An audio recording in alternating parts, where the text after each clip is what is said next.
దాదాపు 12 రాష్ట్రాలు డైరెక్ట్గా ప్రజలను కలవడము, ప్రజల యొక్క ఇబ్బందులు, వాళ్ళకు ఉన్నటువంటి కష్టాలు, ఇంకా అనేక విషయాలు. ఈ యొక్క భారత్ న్యాయయాత్ర రాహుల్ గాంధీ గారు దేశ ప్రజలందరినీ సంఘటితం చేసే యొక్క కార్యాచరణ. ప్రజలకు అందుబాటులో లేని బీజేపీ ప్రభుత్వము కేంద్రంలో ఉన్నది. ప్రజలకు అందుబాటులో లేని బీజేపీ ప్రభుత్వం ఢిల్లీలో ఉన్నది. న్యాయ పరిపాలన దేశంలో బీజేపీ పరిపాలన అందిస్తలేదు. న్యాయ పరిపాలనలో బీజేపీ పరిపాలిస్తలేదు కాబట్టి ఈరోజు రాహుల్ గాంధీ గారు మొదటి విడతలో భారత్ జోడో యాత్ర, రెండో విడతలో భారత్ న్యాయ యాత్ర. డైరెక్ట్గా రాహుల్ గాంధీ గారు ప్రజల మధ్యలోకి వెళ్ళిపోతున్నారు. ఎలాంటి ఇబ్బంది లేకుండా, ప్రజలకు ఇబ్బంది లేకుండా, ప్రభుత్వాలకు ఇబ్బంది లేకుండా ఏ రాష్ట్రంలో అయితే రాహుల్ గాంధీ గారు పర్యటిస్తున్నారో ఆ రాష్ట్రంలో ఉన్న ల్యాండ్ ఆర్డర్ ప్రాబ్లం, లేదా ఆ రాష్ట్రంలో ఉన్న ముఖ్యమంత్రుల యొక్క అవినీతి యొక్క పరిపాలన మీద, ప్రజలు పడుతున్న ఇబ్బందుల మీద ఏ రాష్ట్రం అయితే రాహుల్ గాంధీ గారు పర్యటిస్తున్నారో, యాత్ర చేస్తున్నారో, భారత్ న్యాయ యాత్ర, ఆ రాష్ట్రంలో రాహుల్ గాంధీ గారు చాలా స్పష్టంగా ఈ రాష్ట్రంలో ఈ ముఖ్యమంత్రి, ఈ బీజేపీ ముఖ్యమంత్రి పరిపాలన బాగలేదు, బీజేపీ ప్రధానమంత్రి యొక్క మోడీ యొక్క పరిపాలన బాగలేదు, 9 ఏళ్ల కాలంలో 10 ఏళ్ల కాలంలో ప్రజల మధ్యలో ఈ ప్రభుత్వం లేదు, ప్రజల మీద అధిక ధరలు అధికంగా పెంచేసిర్రు. చాలా సందర్భాల్లో మనం చెప్పడం కూడా జరిగింది. డీజిల్ ధరలు పెరిగినాయి, పెట్రోల్ ధరలు పెరిగినాయి, గ్యాస్ ధరలు పెరిగినాయి, మౌలిక వసతుల మీద ధరలు పెరిగినాయి, మనం తినే తిండి మీద కూడా ధరలు పెరిగినాయి. ధరలకు ఒక హద్దు లేకుండా ధరలు పెంచేస్తున్నారు. ప్రధానమంత్రి అలాంటి ఒక మంచి ప్రజలకు అందుబాటులో ఉండే పరిపాలన అందిస్తలేడు అనే ఒక ఉద్దేశంతోనే రాహుల్ గాంధీ గారు ప్రజల మధ్యలో పర్యటన చేస్తున్నారు, ప్రజల మధ్యలో ఉంటున్నారు, ప్రజలను డైరెక్ట్గా కలుస్తున్నాడు. ఏ రాష్ట్రంలో పోయినా, ఆ రాష్ట్రంలో ఏ జిల్లాలో పోయినా, అందులో కులాలు, అన్ని కులాలు, అన్ని మతాలకు సంబంధించిన ప్రజలందరూ కూడా కలుస్తున్నాడు. చిన్నపిల్లలను, మహిళలను, వృద్ధులను అందరిని కూడా కలుస్తున్నాడు. దాని ఉద్దేశం ఏంది? మనమందరము సంఘటితంగా ఉండాలి, ఐక్యంగా ఉండాలి. మనము వాళ్ళకున్న ఇబ్బందులు తెలుసుకుంటున్నాడు పోయి. రాహుల్ గాంధీ గారు ఏం చేస్తున్నారంటే, వారు రాహుల్ గాంధీ గారి దృష్టిలో లేని ప్రజా సమస్యలు తెలుసుకునే ప్రయత్నంలోనే ఈ జోడో యాత్ర, ఈ ప్రజా న్యాయ యాత్ర, ఇవన్నీ ఏంది? అన్ని తెలుసుకోవడానికి రాహుల్ గాంధీ గారు ప్రజల మధ్యలోకి వెళ్తున్నారు. ఇప్పుడు మణిపూర్ ఉంది, మణిపూర్ ల్యాండ్ ఆర్డర్ ప్రాబ్లం కొన్ని నెలలకి మధ్యలో మనం చూస్తున్నాం. దాడులు, అక్కడ పోలీస్ ఫైటింగ్లు జరుగుతున్నాయి.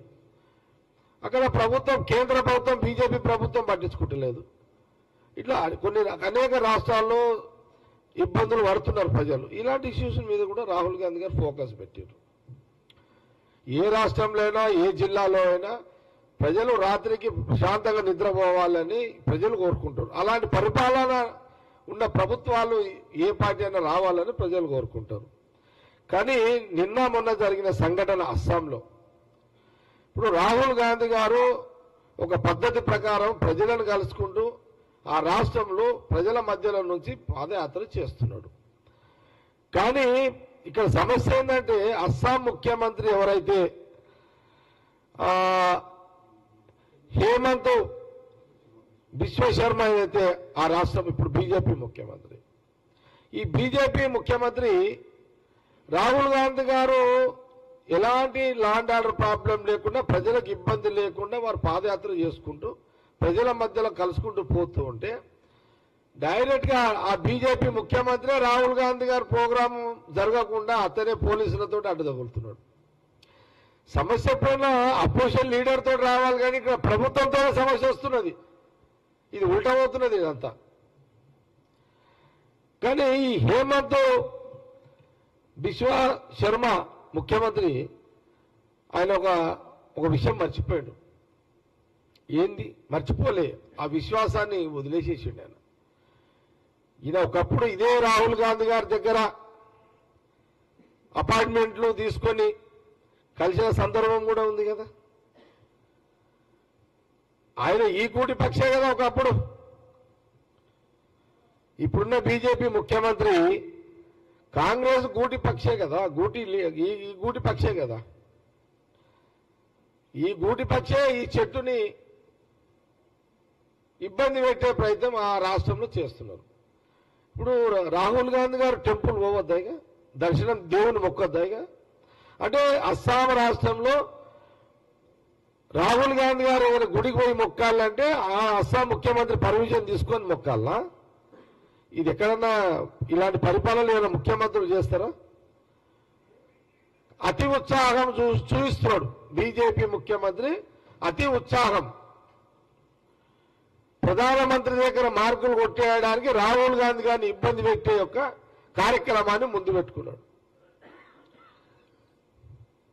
ప్రజల మధ్యలో ఉండాలి, ప్రజల మంచి చెడు వాళ్ళ కష్టాలు తెలుసుకోవాలని అయితే రాహుల్ గాంధీ గారు చేస్తున్న ప్రయత్నాన్ని అడ్డుతగలడము బీజేపీ ముఖ్యమంత్రిగా ఇది కాంగ్రెస్ పార్టీ మరొకసారి మేము తెలంగాణ పక్షాన తీవ్రంగా ఖండిస్తున్నాం. దీన్ని ప్రభుత్వమే ల్యాండ్ ఆర్డర్ ప్రాబ్లం క్రియేట్ చేస్తుంది. ఇది కాంగ్రెస్ పార్టీ తీవ్రంగా ఖండిస్తున్నది. అస్సాం సీఎం ఉన్నది డెమోక్రసీని, ప్రజాస్వామ్యాన్ని కాపాడాలి, కానీ డెమోక్రసీని కూని చేసే విధంగా అస్సాం ముఖ్యమంత్రి రాహుల్ గాంధీ గారి యాత్ర మీద చేస్తున్న ఈ వాళ్ళ బీజేపీ గూండాలతోటి, బీజేపీ కార్యకర్తలు, బీజేపీ గూండాలతోటి అడ్డు తగిలే ప్రయత్నం చేయడము, పోలీసులే డైరెక్ట్ గా వారిని రాహుల్ గాంధీ గారిని అడ్డు తగిలి వారిని పాదయాత్ర చేయకుండా ఆపడము, ఈ రాష్ట్రంలో అస్సాం రాష్ట్రంలో తిరగొద్దని భయభ్రాంతులకు గురి చేసే ప్రయత్నం చేయడము, ఇలాంటి ప్రయత్నాలు మరి ఆ రాష్ట్రం అస్సాం బీజేపీ ముఖ్యమంత్రి చేయడము తీవ్రంగా కాంగ్రెస్ పార్టీ తెలంగాణ పక్షాన తీవ్రంగా దీన్ని మేము ఖండించడం కూడా జరుగుతున్నది.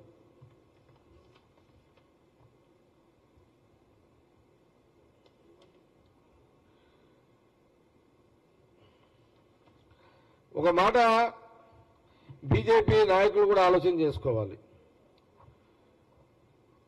అసలు ఈ దేశానికి వాళ్ళు మొన్న కళ్ళు చేసారు బీజేపీ నాయకులు. ఆనాడు ఇందిరాగాంధీ గారిని కానివ్వండి, లేకపోతే రాజీవ్ గాంధీ కానివ్వండి, వాళ్ళు బలిదానాలు కానివ్వండి, దేశ ప్రజల కోసమే అనే ఒక విషయాన్ని కూడా అలాంటి విషయాలను కూడా, అలాంటి చరిత్ర లేని బీజేపీ దేశ ప్రజల కోసం బలిదానం ఇచ్చిన రాహుల్ గాంధీ గారి యొక్క కుటుంబం యొక్క విషయాలను, అలాంటి చరిత్ర గల కుటుంబాలను ఈ దేశంలో రాహుల్ గాంధీ గారి కుటుంబాన్ని రాజకీయ అణగదొక్కే ఒక కుట్రలో భాగమే ఈ రాహుల్ గాంధీ గారి యొక్క పర్యటన అడ్డుకోవడంగా ఇది చాలా స్పష్టంగా కనబడుతున్నది. ఇది కూడా కాంగ్రెస్ పార్టీ తెలంగాణ ప్రజలు తీవ్రంగా ఖండిస్తున్నది. ఇంకా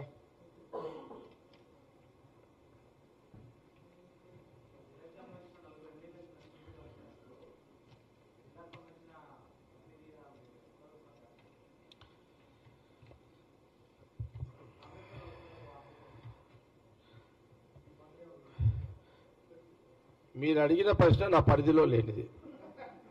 మీరు ఏం ప్రశ్న అడిగిరంటే టిఆర్ఎస్ ఎమ్మెల్యేలు ఈరోజు మా రాష్ట్ర ముఖ్యమంత్రి రేవంత్ రెడ్డి గారిని కలిసిర్రు.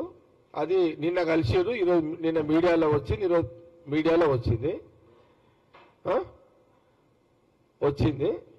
దాని మీద వాళ్ళు కాంగ్రెస్ లో కలుస్తున్నారా అని మీరు ఒక డౌట్ వ్యక్తపరిచారు. వాళ్ళు ఎందుకు కలిసిరో తెలియదు, కానీ గతంలో 9 ఏళ్ల కాలంలో ఈ రాష్ట్ర ముఖ్యమంత్రి గారిని అపోజిషన్ పార్టీ ఎమ్మెల్యేలు కలవాలంటే దిక్కు దివాలా లేకుండే అసలు. కానీ కాంగ్రెస్ పార్టీ అధికారంలో వచ్చిన 2 నెలల్లోనే అపోజిషన్ పార్టీ ఎమ్మెల్యేలు కలవచ్చు అనే ఒక సాంప్రదాయాన్ని, గత సాంప్రదాయాన్ని ఈ రాష్ట్ర ముఖ్యమంత్రి రేవంత్ రెడ్డి గారు చాలా చక్కగా చూపించాడు. 9 ఏళ్ల పాలనలో కేసీఆర్ పరిపాలన, అపోజిషన్ పార్టీ ఎమ్మెల్యేలు ఎనీ పార్టీ, ఏ పార్టీ ప్రధాన ప్రతిపక్ష పార్టీ కాంగ్రెసే కదా. కానీ ఆ ప్రభుత్వం 9 ఏళ్ల పాలనకు 2 ఏళ్ల కాంగ్రెస్ పార్టీ పరిపాలన ఈ రాష్ట్ర ముఖ్యమంత్రి గారిని ఎవరైనా అపోజిషన్ పార్టీ వాళ్ళు కూడా కలవచ్చు అనే దానికి ఇది మంచి సంకేతం, ఇది మంచి పరిణామం ఇది. కాబట్టి ఇంకా మీకేమైనా డౌట్లు ఉంటే నా పరిధిలోని అవన్నీ.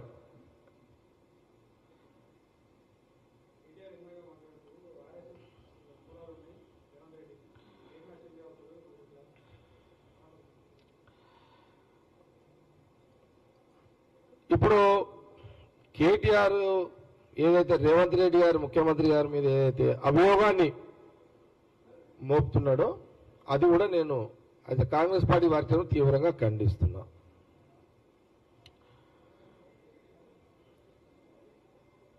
మీ 9 ఏళ్ల పరిపాలనలో తప్పులు కప్పిపుచ్చుకోవడానికి, మీ 9 ఏళ్ల పరిపాలనలో మీ అక్రమాలను కప్పిపుచ్చుకోవడానికి, మీ 9 ఏళ్ల కాలంలో మీ ప్రజల మధ్యలో లేని అధికారాన్ని కప్పిపుచ్చుకోవడానికి, ప్రజల మధ్యలో అందుబాటులో లేని మీ యొక్క ప్రభుత్వ నాయకత్వాన్ని కప్పిపుచ్చుకోవడానికి ఈరోజు కాంగ్రెస్ పార్టీ ముఖ్యమంత్రిగా రేవంత్ రెడ్డి గారు ప్రజల మధ్యలో ఉంటూ దాన్ని జీర్ణించుకోలేక కేటీఆర్ గారు ఆ రకంగా మాట్లాడుతున్నారు. గతానికి గురించి కేటీఆర్ మాట్లాడితే తప్పకుండా వాళ్ళ గతాన్ని గురించి కూడా మాట్లాడాల్సి వస్తుంది. ఇది ఇప్పుడు రాజకీయానికి సంబంధం. ఇప్పుడు మీ 4 ముఖ్యమంత్రులు వచ్చి మీ 4 ఎమ్మెల్యేలు వచ్చి ఇక్కడ కలిసిర్రు. నువ్వు దాని గురించి ఏదంటే మాట్లాడుకోను, అంతేగాని నువ్వు ఆయన అక్కడ పనిచేసిండు ఇక్కడ పనిచేసిండు ఎంతసేపు ఈ రాజకీయ విమర్శలకి ప్రాధాన్యం ఇస్తున్న కేటీఆర్కి ఇది సబబు కాదు, ఇది పద్ధతి కాదు. ఇప్పుడు అట్లా తీసుకుంటే అన్ని పార్టీలు తిరిగి వచ్చినాయి కదా. ఇప్పుడు అట్లాంటి నేను కేటీఆర్ గారికి చెప్తున్నా, వాళ్ళ నాయన కేసీఆర్ ఉన్నాడు. కేసీఆర్ జగమెరిగిన సత్యం చాలా మంది తెలియకపోవచ్చు, మళ్ళీ చెప్తున్నా, మీకు తెలిసిన విషయమే ప్రజలకు తెలవాలి. కేసీఆర్ ఆ రోజుల కాంగ్రెస్ యూత్ కాంగ్రెస్ లీడర్గా పనిచేసాడు. సమైక్య రాష్ట్రంలో యూత్ కాంగ్రెస్ నాయకుడుగా ఆయన కేసీఆర్ గారు కాంగ్రెస్ లో పనిచేసాడు. ఇక అది మనం ఇప్పుడు మీ నాయన ఏ పార్టీలో పనిచేయకుండా ఉంటే మా రేవంత్ రెడ్డి గురించి నువ్వు మాట్లాడు, మా సీఎం గురించి మాట్లాడు. మీ నాయన ఏ పార్టీలో లేడు, డైరెక్ట్ గా టీఆర్ఎస్ పెట్టిండు, డైరెక్ట్ గా టీఆర్ఎస్ పార్టీ పెట్టిండు పెడితే మీకు అప్పుడు మాట్లాడే అర్హత ఉంటుంది. కేటీఆర్కి నైతికంగా రేవంత్ రెడ్డి విమర్శించే హక్కు లేదు. మీరు జంప్ చేసుకుంటూనే వచ్చారు, అన్ని రాజకీయ పార్టీలు తిరిగి వచ్చారు కదా. మీరు ఇంకా రేవంత్ రెడ్డి సీఎం పిసిసి గురించి మీరు మాట్లాడే అర్హత మీకు ఎక్కడుంది?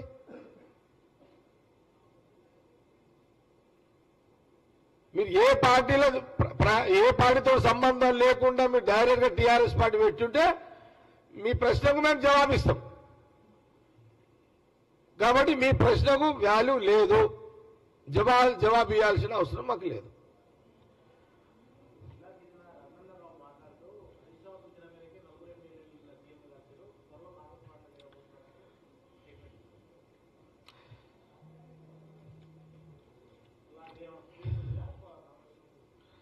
ఒక మాట మళ్ళీ చెప్తున్నా, అపోజిషన్ పార్టీ ఎమ్మెల్యేలు ఏ గవర్నమెంట్ ముఖ్యమంత్రి ఉంటే కలవద్దు అని రూల్ లేదు.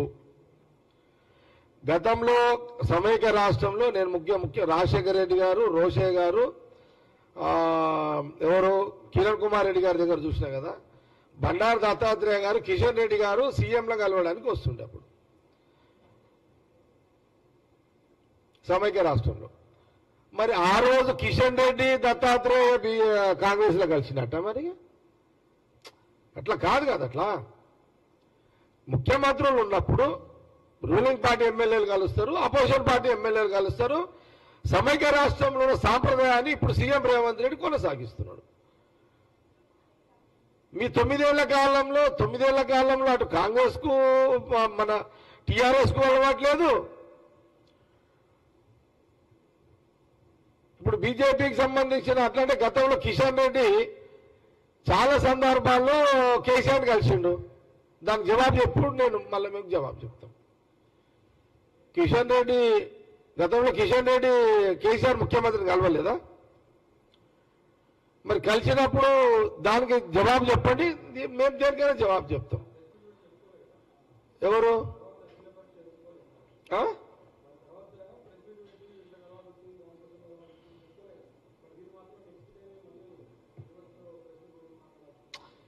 వాళ్ళు భయపడి ఉంటారు. వాళ్ళు పాపం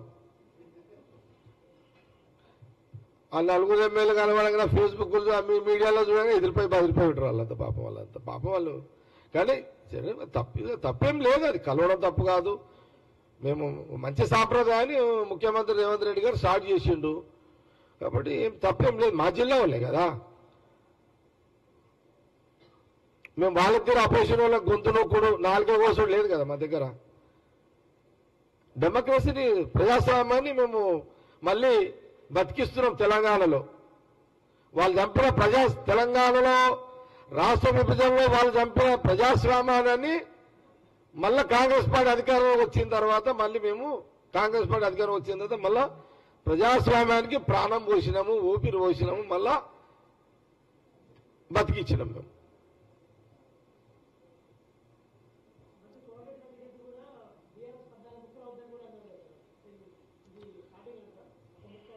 నేనేమంటున్నా అంటే ఇప్పుడు రాహుల్ గాంధీ గారు జోడయాత్ర చేస్తున్నాడు, దాన్ని ఏమైనా ప్రశ్నలు ఉంటే అడగండి చెప్తా. లే ఎందుకంటున్నా అంటే కేంద్ర బీజేపీ పార్టీ అల్టిమేట్ వాళ్ళకి ఎంతసేపు ఏముంటుందంటే సోనియా గాంధీ గారు, రాహుల్ గాంధీ గారు, ప్రియాంక గాంధీ గారు, ఆ గాంధీ ఫ్యామిలీ దేశ రాజకీయాల్లో ప్రజల మధ్యలోకి వెళ్ళొద్దు, ప్రజలకు మధ్యలో తిరగనియొద్దు, ప్రజల మధ్యలో వీళ్ళు ప్రజల దగ్గరికి వెళ్తే ప్రజలు రాహుల్ గాంధీ గారు కలవనీయొద్దు. ఇవన్నీ ఈ దురుద్దేశంతో బీజేపీ మొదటి నుంచి కూడా, ఆనాటి నుంచి కూడా మహాత్మా గాంధీ నుంచి మొదలుకుంటే, అప్పుడు బీజేపీ లేదు, ఆర్ఎస్ఎస్ఏ, మహాత్మా గాంధీ, నెహ్రూ గారి నుంచి మొదలుకుంటే ఈ యొక్క కుట్ర జరుగుతుంది. ఆర్ఎస్ఎస్ కుట్ర అప్పటి నుంచే చేస్తుంది కదా. ఇప్పుడు మహాత్మా గాంధీని చంపింది ఒక ఆర్ఎస్ఎస్ కార్యకర్తనే కదా. అల్లగంజి పుట్టుకొచ్చిందే బీజేపీ, అల్లగంజే పుట్టింది, ఆర్ఎస్ఎస్ లో పుట్టిందే బీజేపీ. ఇది ఈనాటిది కాదు. ఆర్ఎస్ఎస్ రాహుల్ గాంధీ గారు చాలా స్పష్టంగా చెప్తున్నారు. ఏమని? ఆనాటి నుంచి ఆర్ఎస్ఎస్ తర్వాత ఇప్పుడున్న బీజేపీ, ఆనాటి నుంచి ఈనాటి వరకు ఆ గాంధీ ఫ్యామిలీ, రాహుల్ గాంధీ ఫ్యామిలీ దేశ రాజకీయాల్లో ప్రజల దగ్గరికి వాళ్ళు ఉండకూడదు, వాళ్ళని ఏదో రకంగా ఇబ్బంది పెట్టాలనే కుట్ర ఆనాటి నుంచి కొనసాగుతూనే ఉన్నది కదా. ఆ కుటుంబం మీద కక్ష రాజకీయాలు చేస్తూనే ఉంది కదా. ఇది ఈనాటిది కాదు కదా. ఈ 75 ఏళ్ల నుంచి ఇది నడుస్తూనే ఉంది. ఇదంతా 75 ఏళ్లలో దేశం కోసం ప్రాణాలను త్యాగం చేసింది ఎవరయ్యా అంటే మళ్ళా ఆ కుటుంబమే కదా. వాళ్ళ ఆస్తులు దారదత్తం చేసిరు, వాళ్ళు భారతదేశం యొక్క పాలసీలో వాళ్ళు అనేక దాంట్లో వాళ్ళు బలిదానాలు అయిపోయారు. ఇందిరాగాంధీ, రాజీవ్ గాంధీ గారు. బీజేపీలో ఎవరైనా ఆ రకంగా నిర్ణయాలు చేసి బలిదానమైన చరిత్ర ఉంది ఎక్కడన్నా? కాబట్టి ఈ కుట్ర రాహుల్ గాంధీ గారి యొక్క మీద కుట్ర, రాజకీయమైన కుట్ర ఆర్ఎస్ఎస్ బీజేపీ మొదటి నుంచి చేస్తుంది, ఇప్పుడు చేస్తుంది, చేస్తూనే ఉంటారు వాళ్ళు. వాళ్ళకి అల్టిమేట్ ఏంటంటే గాంధీ, రాహుల్ గాంధీ గాంధీ అనే ఒక మాట వినబడద్దు అనేది వాళ్ళ యొక్క రాజకీయమైనటువంటి వాళ్ళ నిర్ణయం, వాళ్ళ ఆలోచన.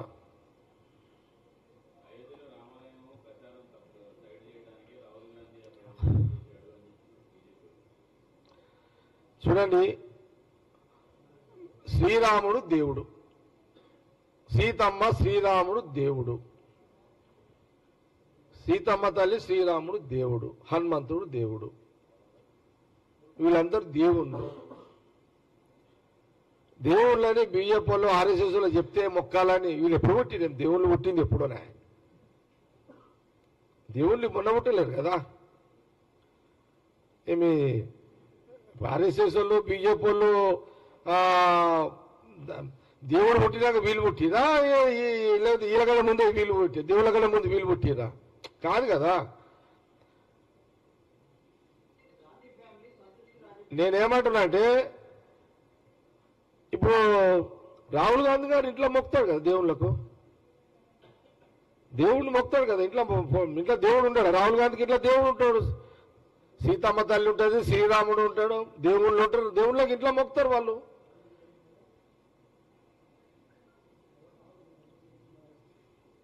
ఇప్పుడు ఇంట్లో మొక్కేది కూడా ఇంట్లో మొక్కుతున్నట్టు కూడా ఫోటోలు వేసుకోవాలా? ఇక బీజేపీ వాళ్ళు చెప్తున్నట్టు.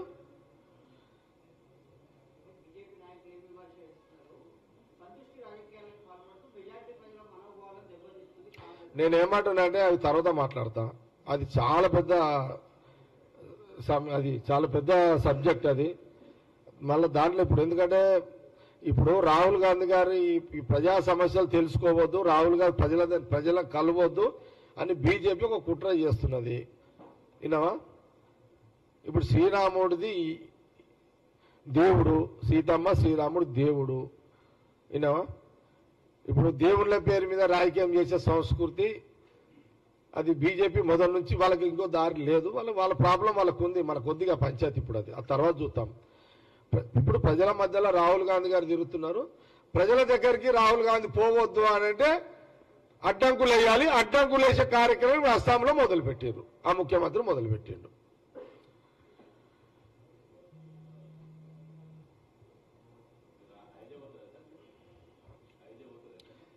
సారీ, నేను మోడీ గారు సీతారామ కళ్యాణం చేస్తాడో తెలియడో నాకు తెలియదు. ఈయన బీజేపీలు సీతమ్మ తల్లి శ్రీరామ కళ్యాణం చేస్తాడో లేదో నాకు తెలియదు. చెక్ చేయండి ఒకసారి. నేను చెప్తున్నా కదా, ప్రతి సంవత్సరము మా సంగారెడ్డిలో వైభవంగా సీతారామ కళ్యాణం మేము జరుపుకుంటాం. నేనే కాదు, దేశం అంతా. ఇప్పటిది కాదు, ఇదే మీ బీజేపీ ఉన్న కలిసి సీతారామ కళ్యాణం చేస్తారా? ఏం కథ ఇదంతా? అసలు శ్రీరాముడు బీజేపీ పుట్టినాక పుట్టిండా? ఇది కొత్త, ఇదంతా ఇది నాకు అర్థం కాని పంచాయతీ. సీతారామ కళ్యాణము మీరు ఎప్పుడైనా సీతారామ కళ్యాణము ప్రధానమంత్రి మోడీ ఎప్పుడైనా, ముఖ్యమంత్రి కూడా చూసి ఎప్పుడైనా సీతారామ కళ్యాణము ప్రధానమంత్రి మోడీ గారు చేయంగా చూసిరా? ఎవరన్నా? ఉందా సాక్ష్యం? ఏడన్నా కళ్యాణం పాల్గొన్నట్టుంది ఏడన్నా? ఈడ బీజేపీ వాళ్ళు మాట్లాడుతున్నారు, కిషన్ రెడ్డి మాట్లాడతాడు, లేకపోతే బండి సంజయ్ మాట్లాడతాడు, లేకపోతే వాళ్ళ నాయకులు మాట్లాడతారు. ఎక్కడైనా సరే వాళ్ళ ఊర్లో సీతారామ కళ్యాణం చేస్తున్నాం అనేది ఎక్కడైనా చెప్పగలుగుతారా? నేనైతే ప్రతి సంవత్సరము నేను దాదాపు ఒక 40-45 అంటే సీతారామ కళ్యాణం నేను వచ్చినాక స్టార్ట్ చేసింది కాదు. నేను పుట్టిన కాడ నుంచి సీతారామ కళ్యాణం సంగారెడ్డిలో వైభవంగా జరుపుకుంటాం మేము. దేశ ప్రజలు అన్ని లీడర్లు జరుపుకుంటారు. అది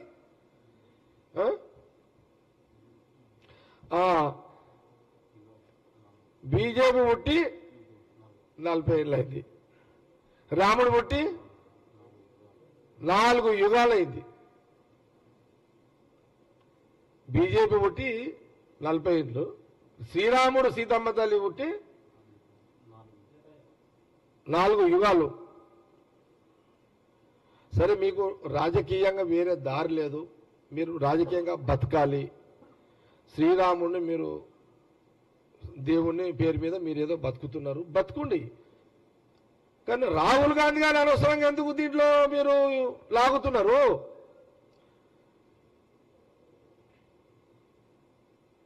శ్రీరాముడిని దేవుని రోజు రాహుల్ గాంధీ ఇంట్లో మొక్కుతారు అంటే అది కూడా రుజువు చేయాలా? ఇక అది కూడా ప్రూఫ్ కావాలా? దేవుని మొక్కేది కూడా ప్రూఫ్ కావాలా బీజేపీ వాళ్ళకి? ఇక ఇంత ఇది సరే ఏం చేద్దాము? దేశంలో కొత్త జనరేషన్ చరిత్ర తెలియకుండా కొత్తలు పుట్టిరు. ఇప్పుడు వాళ్ళకి తెలివయి ఇప్పుడు 75 ఏళ్ల కింద మహాత్మా గాంధీ ఏం చేసిండు అనేది ఎవరు తెలుసుకునే ప్రయత్నం చేయరు. నెహ్రూ గారు ఏం త్యాగాలు చేసిండో తెలుసుకునే ప్రయత్నం చెయ్యరు.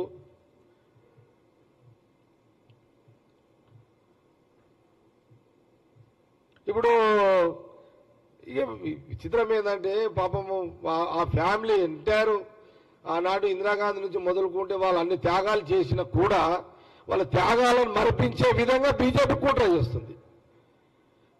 ఇందిరాగాంధీ, రాజీవ్ గాంధీ లేదా సోనియా గాంధీ, రాహుల్ గాంధీ గారు వాళ్ళు చేసిన ఏదైతే ప్రజా డెవలప్మెంట్ ఉందో అది కనుమరుగైపోవాలి, వాళ్ళది కలబడద్దు, వాళ్ళ నిశాని ఉండొద్దు, దేశ ప్రజల్లో కాంగ్రెస్ నిశాని ఉండొద్దు అనేది బీజేపీ ఇది ఒక రాజకీయ కుట్ర చేస్తుంది. ఇది ప్రజలు గమనించాలి.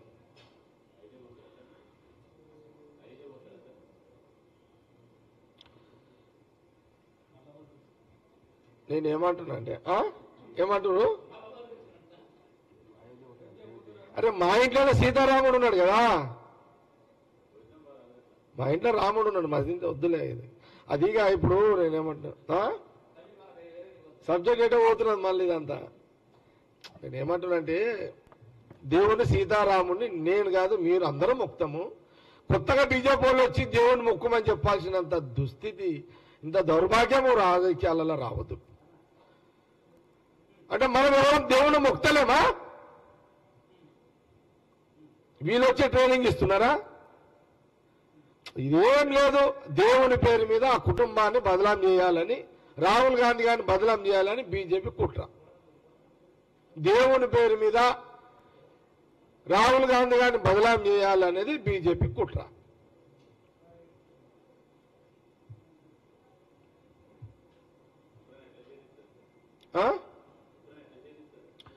నేనేమంటున్నా అంటే ఇది కొంత డైవర్షన్ అయిపోతుంది. ఇది మీరు ప్రశ్నలు బాగానే ఉన్నాయి అడగడానికి, కానీ ఇది ఎట్లుంటుంది అంటే దీని తోక దిక్కుంటుంది, మూతో దిక్కుంటుంది, రెక్కలో దిక్కుంటే దీని గురించి మాట్లాడితే కొంత ఎటో పోతుంది, అంతా దీని సబ్జెక్ట్లో పోతుంది. ఎందుకంటే అల్టిమేట్ బీజేపీ కూడా ఈ భారత్ న్యాయయాత్ర డైవర్షన్ కావడానికే ఇలాంటి నిందలు వేస్తున్నారు అనే దాంట్లో మనం చాలా స్పష్టంగా చెప్తున్నాం కదా.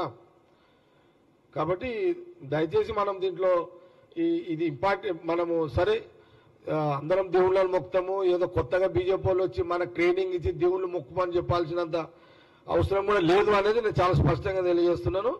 పొద్దున్న లేవగానే అందరం దేవుళ్ళని మొక్కుతాం. కొత్తగా వచ్చి మొన్నటిదాకా ఏదో బతుకమ్మలు ఆడరు, బతుకమ్మలు అన్నాడు ఆమె కవిత, నేనే బతుకమ్మలు ఆడుతా అన్నాడు, ఆమె సినిమా చూపెట్టింది. ఇప్పుడు కొత్త సినిమా ప్రధానమంత్రి చూపెడుతున్నాడు. అంతే ఏముందాడు? తెలంగాణ బతుకమ్మల ఆట ఎట్లయితే అసలు బతుకమ్మలు లేవు, బతుకమ్మలు అనే ఆమె కొత్త కథ నడిపించింది. అల్టిమేట్ జనాలని నిష్ప్రయోజనం చేయడం, జనాలని వాళ్ళని కొంత ఏమంటారు దాన్ని మాయ చేయడం, జనాలను మాయ చేయాలి. ఎట్లా మాయ చేయాలి? రాహుల్ గాంధీ ఫ్యామిలీని ఎట్లా బదనాం చేయాలి, రాహుల్ గాంధీ గారిని ఎట్లా బ్లేమ్ చేయాలి, ఆయనని ఇబ్బంది ఎట్లా పెట్టాలి, రాహుల్ గాంధీ గారిని ఎట్లా ఇబ్బంది పెట్టాలి, రాహుల్ గాంధీ ప్రజలను కలవద్దు. ఎంతసేపు బీజేపీ ఏజెండా అదే ఉంటుంది. బీజేపీ ప్రభుత్వం ఇంకా కొన్ని రోజులే. దేశ ప్రజలు ఖచ్చితంగా మళ్ళా భవిష్యత్తులో రాహుల్ గాంధీ గారి నాయకత్వాన్ని వారికి పట్టం కడతారు.